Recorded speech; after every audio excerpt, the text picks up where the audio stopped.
Hi, this is Whitney Wolf with Adrenaline X Cross Strength and Endurance in Chico, California. And I am on the road to the fittest. I'm training to compete in the CrossFit Games 2012 for next year. And I am in my 4th week of training. In my first few weeks, my goal was to cut down some extra weight because I didn't want to have to do a bunch of pull-ups with 5, 10, 15 extra pounds on me. So in my first 3 weeks, I went from 148 to 140, and I've been consistently at 140 on every Friday, and on every Monday I seem to gain weight over the weekend because I'm inconsistent. So now the order of business is to get consistent, and that's the only way that you can really meet your fitness and training goals. And so there's some things that you have to be consistent about. Me, I like to party on the weekends, so I have to make some choices. So Kettle One,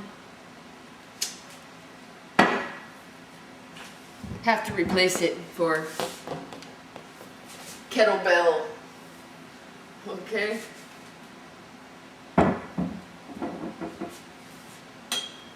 The shaker. I'm gonna go for the hula hoop, but I won't do it in here.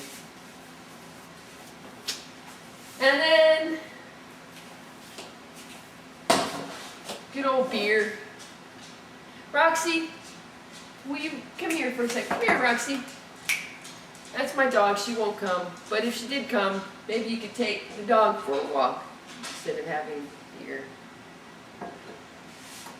Now, I like to whine.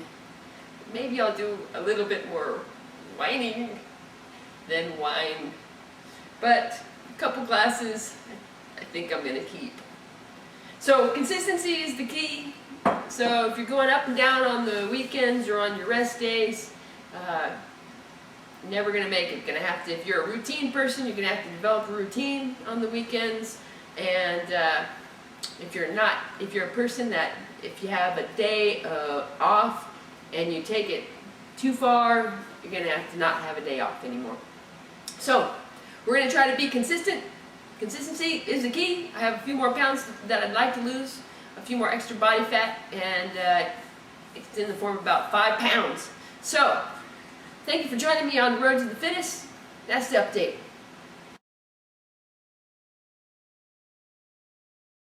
With my client Sam, and she's going to tell you the importance of being consistent. She's come a long way, right, Sam? I sure have. Tell her when you started and where we are now and what you've done in that amount of time. Okay. I started in March of 2011. It is now September of 2011. I weighed around 140 pounds, and now I weigh 122. So that's 16 plus pounds. 16 plus. So yeah, so she's done a good job, and you know, one of the hardest things that she had to overcome was being consistent on the days off. So how did you do? Why did you decide to make you be consistent on the days off? I looked in the mirror and saw fat. And if you're only consistent throughout the week and you don't push yourself to do it on the weekend, then on Monday you're working off what you gained back on the weekend instead of just continuously losing. So. Right. How hard was that for you? Very hard. It's still hard. Yeah. What did you have to do? Did you maintain a routine schedule during that time, or routine eating pattern, or did you modify it somewhat? For the first couple of months, I stuck to the diet no matter what. There were zone diet. There were no days off. There were no breaks, because if I gave myself a break, it wouldn't have happened. About a month into it, I started giving myself a day off, and that was just whatever day I chose based on friends, because friends make it difficult. Right. But pretty much I just tried to stay on the zone diet no matter what, and just consistency, and then as I kept losing the weight, I'd allow myself more leniencies. Right. But start. And you hit a plateau at some point, and then and then you finally were consistent enough to get down below that, Yeah, I had 2 plateaus. 2 plateaus. The first one I was on for just a little bit and then stuck with it and kept going down. And then the second one took a long time.